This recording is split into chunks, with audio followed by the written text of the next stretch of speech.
A poop question. Hi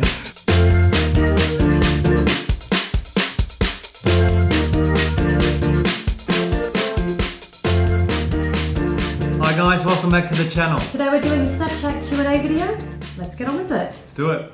Just a note, if we have missed part of your question or we've missed your question altogether or the volume is low, we're so sorry. We've been watching these on our old second-hand Samsung Galaxy S3. It's dead. It's dead. So we've probably missed parts of your questions. Apologies. Sorry. We're inserting this at the beginning of the video, but we've recorded it at the end of answering your questions, so it's a mess.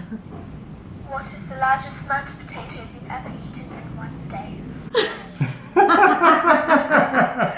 That's cool. We used to regularly eat 3 kilos between us. And we're going to put up a photo that we've got of how many we ate one night. It was, no. Actually, But I questioned, did we have leftovers? I think we did. There's we no must way we have. ate It's all just of that. way too much. Because we also had beans and we had avocado and salad. Yeah. Now we regularly eat 2 kilos or 1.9 kilos between us every night for dinner, and that's about it. And maybe we'll put 1 or 2 potatoes in whatever lunch we're having, but that's not I love often. that question. Yeah, it's great. So we're isn't looking at about 3 kilos in total of the most. Oh, the we most, ever ate. yeah. We ever ate 3 kilos.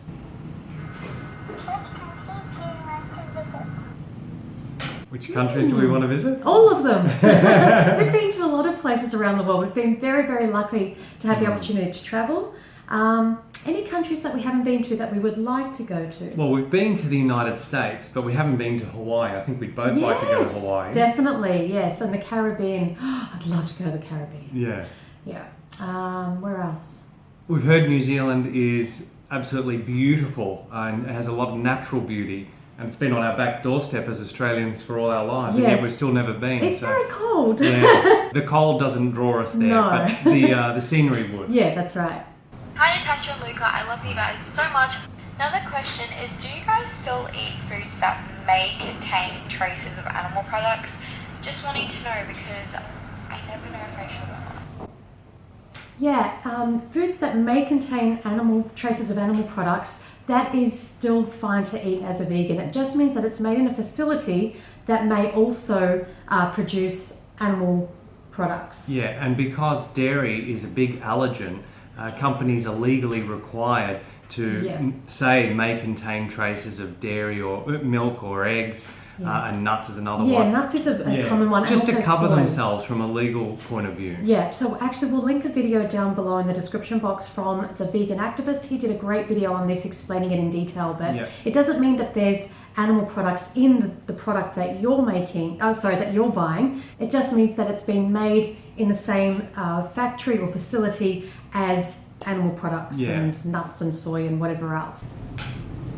If YouTube never fixes the problem everyone's having with views, do you think you're going to have to consider quitting? Good question. Very good question. Yeah. Video coming up. Yeah. Yeah. We'll leave it at that. Yeah. Let's just say it's unsustainable. Yeah. Hi, I was wondering, what do you recommend to have a relapse with meat and baked meat? Okay, so you've relapsed, you've eaten meat. What do? I would rewatch Farm to Fridge by Mercy for Animals, Factory Farming in 60 Seconds by PETA, or Earthlings, or all three. Yeah.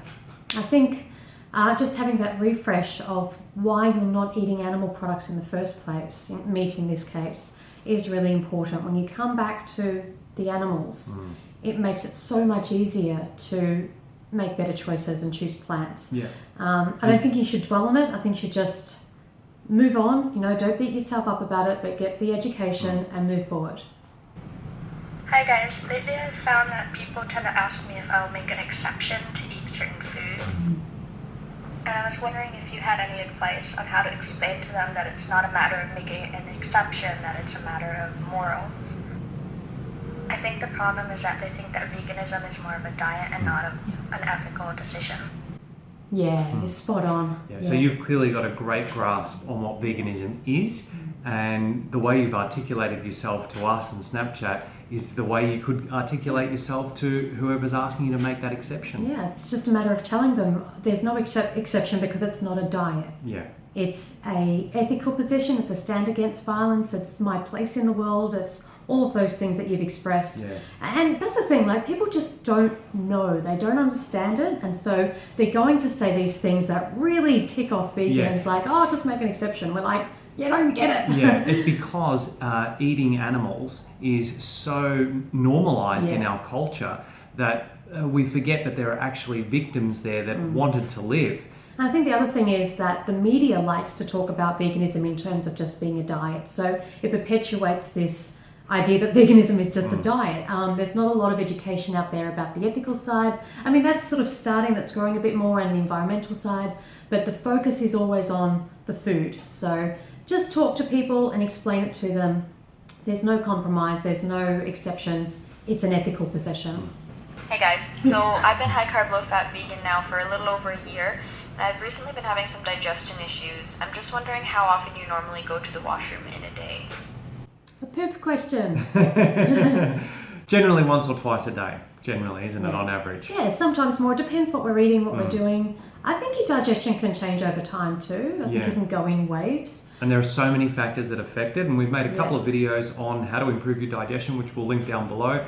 Rewatch those if you, and just see that you're doing everything that we recommend. Yeah, and also think about other things that are going on in your life. So, you know, if you're stressed, if you're feeling stuck, you know, the body reacts to the mind and emotions a lot of the times. Things are connected. And so sleep and water have a lot to do with it as well. So Yeah. make sure that, you know, getting adequate amounts of both. yeah, just kind of consider everything. Yeah. What's your best advice for eating vegan, the non-vegan husband? We usually have to cook 2 meals and still cook with me. Okay. You can potentially cook the one meal as a base, like make it vegan, and then add the meat or the animal products in towards the end so that you're not having to cook 2 meals straight from scratch. I would say that's our single best advice. Yeah, that would be the easiest way on a practical level. And of course, the next thing is to make sure that he's received the same education that you have about why you've chosen to go vegan, you know, the animal rights aspect, the health aspect, and the environmental aspect. Yeah. So, And I think, you know, if you communicate to your partner, like, this is a really important thing to me, that's something that I want to talk about, and it's something that I think should at least be the case in the house. You know, if you want to eat animal products outside of the house, that's, I don't want to say your choice because it's not but you know what I mean. So, but in the house, if this is something that's really, really important to you, then you should have open and clear communication with your partner and discuss it. Okay, so I'm not comfortable with cooking animal products for you. I don't particularly want them in the house. If you are dead set against eating a plant-based diet in the house, then you're going to have to cook that meat for yourself. I mean, personally, I wouldn't do it. I wouldn't cook it for somebody else. yeah, and perhaps experiment with vegan meat substitutes as well. Yeah. What do you think nutritional yeast tastes like? I don't like cheese, and then some people say it's not like cheese, it is like cheese. I don't know.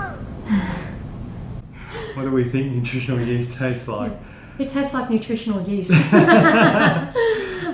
I think it's got a cheesy flavour. It's definitely got a cheesy flavour. It's not like cheese, No. but it's got a cheesy flavour. I don't know. It's That's a hard It's one. a hard one to describe, but I always like when we show our food on Snapchat, so many people will say, well, what does that fruit taste like? Or what does that taste like? Yeah. Like, I don't know how to describe what food tastes like. I mean, because- for example, if someone said, what does a banana taste like, if they've never had one, How would you describe it's it? difficult, isn't You it? can explain the texture and the smell, but the actual taste, to describe it, it's like you're comparing it to something else. Yeah. So I don't know if nutritional yeast compares to anything else. No, but I do find it's a good Parmesan cheese replacement, you know, Yeah, as a sprinkle on definitely. top of the spaghetti bolognese, the vegan spaghetti bolognese. And we like to put it in soup sometimes too. It's Yes. quite nice. So I just wanted to say I love you guys, and my question is, what are your thoughts on a raw vegan diet? Love you too, thank you. Thank you. SNR. I don't know what that stands for. I'm not sure. Urban Dictionary. Good question. Yeah, so what we think about it, first and foremost, unsustainable for the majority of the world's population. Yeah. So we don't like to promote it because we're trying to promote veganism to as many people as possible. And so we're not a big fan of promoting something that is for a small minority of people. Yeah, I think it's hard enough for people to switch from animal products to a plant-based diet, let alone a raw plant-based diet. Yeah. So, I think incorporating as many raw foods as you care for into a diet that also includes cooked food is a great way to go. Yeah. The other thing is a lot of people go to a raw food diet very much for health, which again is fine. Like you guys got to try it out. You know, we've done a lot of raw food. We've never been 100% raw food because we were always sort of gravitating towards the fats, the higher fat foods. And that's the problem. Like it's hard to get in enough calories on a raw food diet. So you start to go towards really heavy things like nuts, seeds, avocados, coconut meat. Yeah, which are all fine. Yeah. But we were like, instead of eating bread, we would make a whole dehydrator worth of, nut crackers and seed crackers and nut bread, and which is fine in little bits. But when you've got a whole, oven full of it, it was just like, it was way too rich. Yeah, and then if you go to the fruit side of things and you just sort of focus on the fruit, it is very difficult to get sweet, ripe fruit year round, all the time, enough to meet your calorie requirements. Yeah, so even here in Thailand, very difficult. Absolutely, just because it's winter now, and so things aren't ripening, and you try like we bought some sapodilla 5 or 6 days ago, and they just ripened today. Whereas typically it would be say 2 or 3 days. Yeah. So to get that fruit rotation, so that you've always got sweet ripe fruit on hand, it's very difficult. It's very hard. It's not practical. So we just prefer, for us, a cooked and raw diet, mixed. As Lucas said, as much raw food as we want. Yeah, and I just could not live, and I'm sure you're the same, without potatoes, rice, and oats. No, not interested. For me, or I should say for us, a diet without potatoes is not a diet. It's not something we ever wanted to. I think we heard John McDougall say the other day, we should all be praising the potato. Yeah, I agree. Absolutely. I said on Snapchat recently, my desert island food is potatoes. Yeah. I don't care if there's how much fruit on the island. I'll eat that too, but I need potatoes with me. And for us, baked is best. Oh yeah. Hi, I was just wondering if you had any recipes that you can make quickly, because I have a very busy schedule and sometimes it's hard to make food. Absolutely. The easiest thing to do is to get some potatoes, wash them under the tap, chop them up, or leave them whole if you want, pop them in the oven, set it for 45 minutes to an hour, walk away, come back, you're done. Get yourself a dipping sauce from the store. A salad. And that's it. That's it. Yeah. There are lots of meals that are really quick and easy, and what we use, it's been moved, usually stats there behind us, is a rice cooker. Yeah. And one thing that we did recently, we were traveling and we brought the rice cooker with us, and because we didn't have all of our other appliances and things, we like to call them one pot wonders. Yeah. So we put in the rice, we could mix some quinoa, some veggies, everything together, some tofu in one pot, some herbs and spices, Even and a just can of cook beans. it. Oh yeah, a can of beans too, and we'd cook it all up. And that's Again, it. press the button, walk away, Yep. come back when it's done, and your meal's ready to go. So lots of things that you can do, just throwing everything in one pot. And we've got a video on quick meals to prepare in rice cookers. We'll link that down below. Yes, also, we don't have this, but we've heard a lot of people love to use a slow cooker.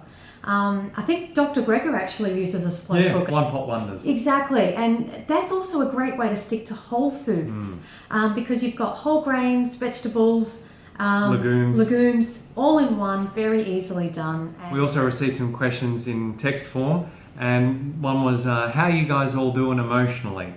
Well, if YouTube gets their act together and fixes the subscriber and view issues that we're experiencing at the moment, and all channels, or most channels are experiencing, we'd be fine. we'll be doing a lot better. At the moment, we ain't doing so fine.